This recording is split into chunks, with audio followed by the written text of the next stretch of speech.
Portugal is going to have a new startup law and just announced that they're going to have a 90 million euros investment voucher program for startups. Coming up now. Hi, I'm Oliver and welcome back to the channel AskMeStartup, where we talk about startups, small businesses, and the world that surrounds them. If you're new here, please consider subscribing and pushing the notification bell because it really helps this channel to grow. If you're into business, if you plan to start a business, if you have a small business, please feel free to download my free startup checklist, link in the description below. So Portugal is a wonderful country in the southwest of Europe, and it's very popular among my audience. And if you want to understand what Portugal can do, I recommend that you watch this video up here so you have a first insight into the country. Now, Portugal actually has had some competition because its only real neighbor, on the land side of course, is Spain. And they have just released a new startup law. If you're interested in this, just click up here. Hence, what they happen to have is a rising competition, meaning their own rankings are falling and startups are choosing maybe Spain or other countries above Portugal. Now, there has been an interview by the CEO of Startup Portugal, and he claimed that they have to work and they're working on a new startup law. Obviously, nothing is yet fixed and it is still in the work with the Ministry of Economy. However, some pillars are already clear. Number one, they will have a new definition of what a startup is. They will have to talk about financials and growing rounds. They have to have a new regulation for stock options because that is where a lot of startups have problems with and the way they are taxed. Additional measures to become more attractive to startups.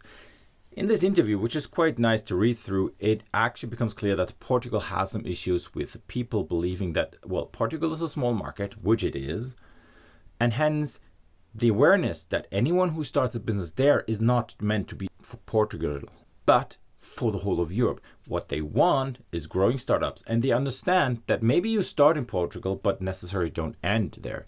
Hence, they allow free movement in the future, and they will allow easier visa access for people to get there.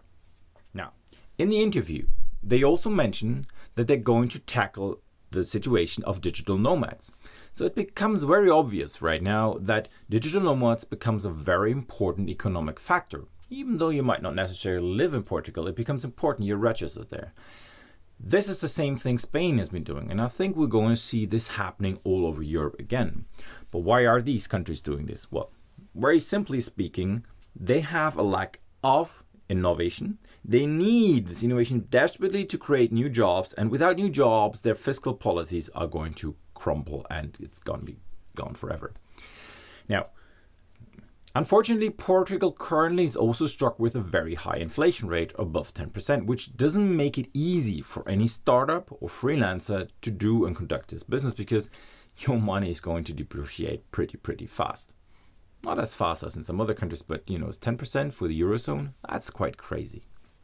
So as an immediate measure, because the law isn't there, the government also released a 90 million euros funded voucher program for startups in Portugal. If you are interested in this, because I'm not going to go into details of this because it's quite a long list of potential things you can invest in and what they're looking for. I mean, at the basis, they're looking for innovation and new processes and industries that can develop and have the chance to become disruptive in the future. I will link this down below. You can click the link down in the description and read through it yourself so you have a better idea what these vouchers could be used for and how to apply for them. So if we recap that, we've seen Spain moving, we have seen now Portugal is going to move. Why is that? It happens to become clear now that we're not relying huge industries anymore or tourism because this is very vulnerable. I mean, COVID just told us, right? Everything that is heavily related on tourism crashed. Everything that is heavily related or can be kind of blocked by one incident only has some troubles. Hence, every country has to try to diversify. And how better to diversify than attracting startups, because you're never going to know which technology is going to come through, which company is going to become a unicorn. And of course, they talk about unicorns in the interview as well and how much they like to have some, but they're not promising any. And I think that's a clever strategy because you never know what company is going to make it a unicorn. And let's be clear, there's always a good portion of luck with it. Hence, you might have a brilliant idea, but a stupid execution, hence it will not work. Or you might have a brilliant execution with a mediocre idea and still make a big company out of it. Whatever there is, most of the startups actually just improve pain points from existing products.